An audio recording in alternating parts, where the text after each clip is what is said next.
വാർത്തയിലേക്കാണ്. ശബരിമല സ്വർണ്ണ കവർച്ചയുമായി ബന്ധപ്പെട്ട് ഒന്നാം പ്രതിയായ ഉണ്ണികൃഷ്ണൻ പോറ്റിയും സോണിയാഗാന്ധിയും നടത്തിയ കൂടിക്കാഴ്ചയിൽ വിശദീകരണവുമായി UDF കൺവീനർ അടൂർ പ്രകാശ് രംഗത്തെത്തിയിരിക്കുകയാണ്. പോറ്റി സോണിയാഗാന്ധിയെ കാണാൻ പോയത് പ്രസാദം നൽകാനാണെന്നും മുൻകൂറായ അനുമതി വാങ്ങിയിരുന്നുവെന്നും അദ്ദേഹം പറഞ്ഞു. അനുമതി വാങ്ങിയത് താൻ അറിഞ്ഞില്ല, കൂടെ വരണമെന്ന് അഭ്യർത്ഥിച്ചു. പോറ്റി തന്റെ മണ്ഡലത്തിലുള്ള വോട്ടർ ആയതുകൊണ്ടാണ് കൂടെ പോയതെന്നും അടൂർ പ്രകാശ് പറഞ്ഞു. ഉണ്ണികൃഷ്ണൻ പോറ്റി കാട്ടുകള്ളനാണെന്ന് അറിഞ്ഞിരുന്നില്ലെന്നും അടൂർ പ്രകാശ് പറഞ്ഞു. അതേസമയം ജോൺ ബ്രിട്ടാസ് MP-ക്കെതിരെ ആരോപണവുമായി അടൂർ പ്രകാശ്. ഉണ്ണികൃഷ്ണൻ പോറ്റിയും ജോൺ ബ്രിട്ടാസും തമ്മിൽ ബന്ധമുണ്ടെന്നും ഇതിൽ SIT അന്വേഷണം വേണമെന്നും അടൂർ പ്രകാശ് പറഞ്ഞു.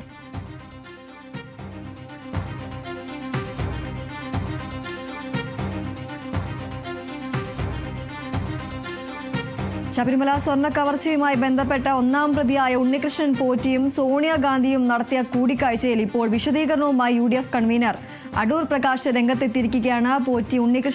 പോറ്റി സോണിയാഗാന്ധിയെ കാണാൻ പോയത് പ്രസാദം നൽകാനാണെന്നും മുൻകൂറായി അനുമതി വാങ്ങിയിരുന്നുവെന്നും അദ്ദേഹം പറയുകയുണ്ടായി. എന്നാൽ അനുമതി വാങ്ങിയത് താൻ അറിഞ്ഞില്ല എന്നും കൂടെ വരണമെന്ന് അഭ്യർത്ഥിച്ചുവെന്നും പോറ്റി തന്റെ മണ്ഡലത്തിലുള്ള വോട്ടർ ആയതുകൊണ്ടാണ് കൂടെ പോയതെന്നും അടൂർ പ്രകാശ് പറയുകയുണ്ടായി. ഉണ്ണികൃഷ്ണൻ പോറ്റി കാട്ടുകള്ളനാണെന്ന് അറിഞ്ഞിരുന്നില്ല എന്നും അടൂർ പ്രകാശ് പറഞ്ഞു. അതേസമയം ജോൺ ബ്രിട്ടാസ് MP-ക്കെതിരെ ആരോപണവുമായി അടൂർ പ്രകാശ് രംഗത്തെത്തുകയുണ്ടായി. ഉണ്ണികൃഷ്ണൻ പോറ്റിയും ജോൺ ബ്രിട്ടാസും തമ്മിൽ ബന്ധമുണ്ടെന്നും ഇതിൽ SIT അന്വേഷണം വേണമെന്നും അടൂർ പ്രകാശ് പറഞ്ഞു.